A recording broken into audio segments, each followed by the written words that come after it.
দর্শক, আওয়ামী লীগের কর্মসূচিকে কেন্দ্র করে নিরাপত্তার চাদরে ঢেকে ফেলা হয়েছে ঢাকার সব গুরুত্বপূর্ণ পয়েন্ট।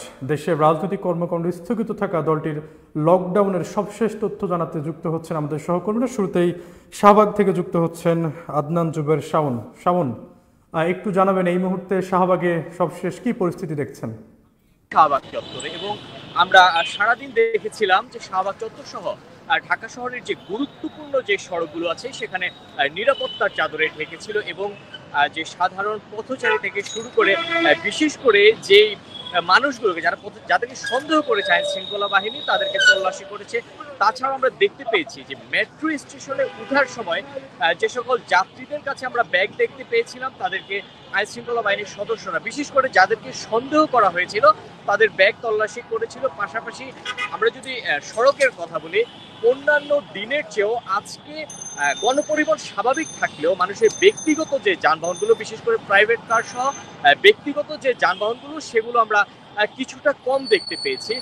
কিন্তু প্রতিদিনের মতো স্বাভাবিক যে যান চলাচল ছিল সেটি প্রতিদিনের মতো স্বাভাবিক ছিল এবং কর্মজীবী যে মানুষরা যারা নিয়মিত চলাচল করেন তাদের আমরা স্বাভাবিক চলাচল দেখতে পেয়েছি। দর্শক, আমরা এখন আপনাদেরকে দেখাবো যে ঠিক এই মুহূর্তে শাহবাগ চত্বরের পরিস্থিতি আপনাদের দেখাবো। প্রতিদিনের মতো আজকেও ঠিক স্বাভাবিক যে যান চলাচল ছিল সেটি এখনো স্বাভাবিক আছে এবং বিশেষ করে আমরা লক্ষ্য করেছি যে ব্যক্তিগত যে যানবাহনগুলো আছে বিশেষ করে প্রাইভেট সেই যানবাহনগুলো কিছুটা কম দেখা যায়।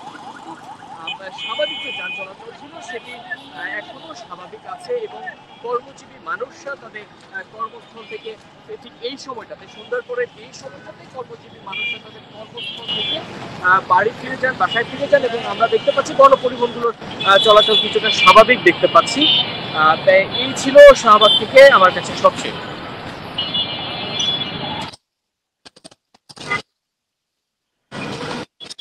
বেশ উত্তপ্ত ছিল, আমরা দেখেছি দফায় দফায় ককটেল বিস্ফোরণ ঘটেছে।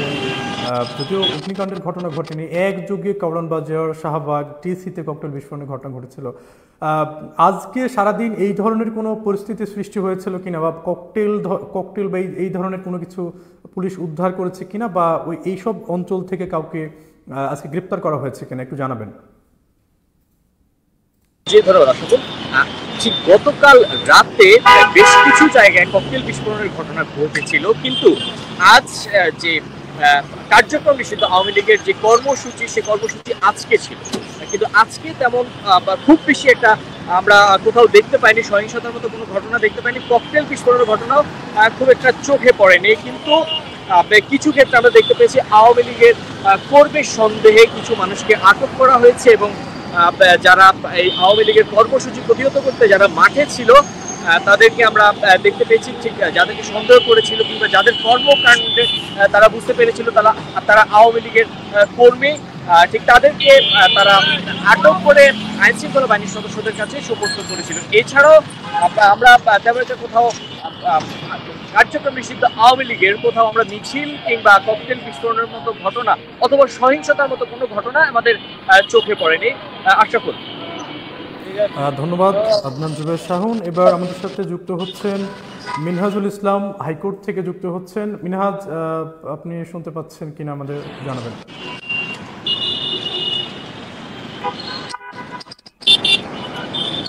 মিনহাজ শুনতে পাচ্ছেন আমাদের? হ্যাঁ, আমি আপনাকে শুনতে পাচ্ছি। আশা করি মিনহাজ, একটু জানাবেন যে এই মুহূর্তে হাইকোর্টের আশেপাশের পরিস্থিতি কেমন দেখছেন? আশরাফুল, ধন্যবাদ আপনাকে। এই মুহূর্তে হাইকোর্ট এলাকায় সারাদিনে আমরা তেমন কোনো ঘটনা আসলে দেখতে পাইনি। যান চলাচল স্বাভাবিক ছিল। আজকে আপনি জানেন যে কার্যক্রমে নিষিদ্ধ ঘোষিত আওয়ামী লীগের যে লকডাউন কর্মসূচি, সেই কর্মসূচি দিয়ে হাইকোর্ট এলাকায় কড়া নিরাপত্তা জোরদার করেছিল আইন শৃঙ্খলা বাহিনী। বিশেষ করে আমরা দেখেছি যে র্যাব, বিজিবি এবং সেনাবাহিনীর সদস্যরা কিন্তু এখানে মোতায়েন ছিলেন, বিপুল সংখ্যক পুলিশ সদস্যরা কিন্তু এখানে মোতায়েন ছিলেন।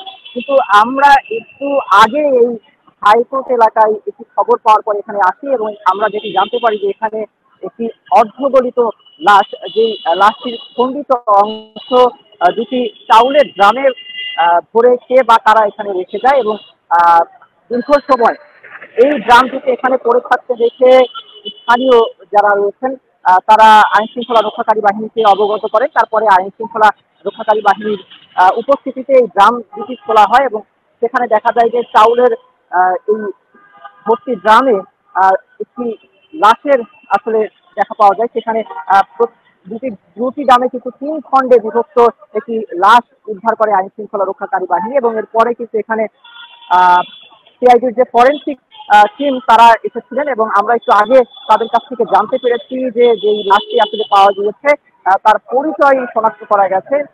তার নাম আশরাফুল হক, তিনি রংপুরের বদরগঞ্জ এলাকার বাসিন্দা বলে জানিয়েছে আইন শৃঙ্খলা রক্ষাকারী বাহিনী, যারা একটু আগে এখানে এসেছিলেন এবং তার বয়স আনুমানিক ৪৩ বছর।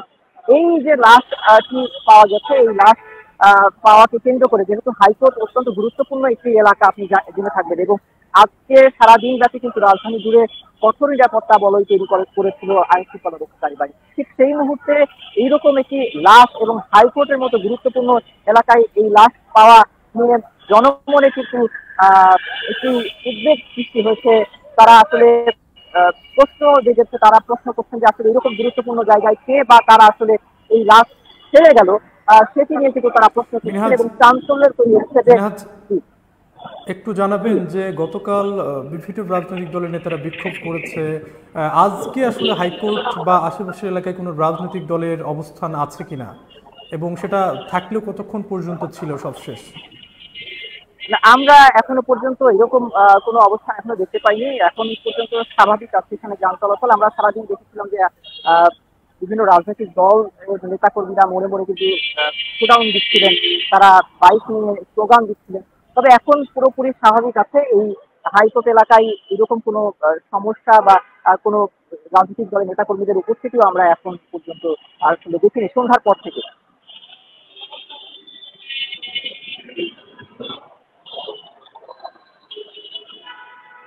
দর্শক, জানাচ্ছিলাম আওয়ামী লীগের ঘোষিত লকডাউনের রাজধানীর সবশেষ তথ্য। আমাদের সাথে যুক্ত ছিলেন দুজন প্রতিনিধি। আমরা এখানে বিদায় নিচ্ছি, পরবর্তীতে আবারও নতুন কোনো তথ্য নিয়ে আপনাদের সাথে চলে আসবো। আল্লাহ হাফেজ।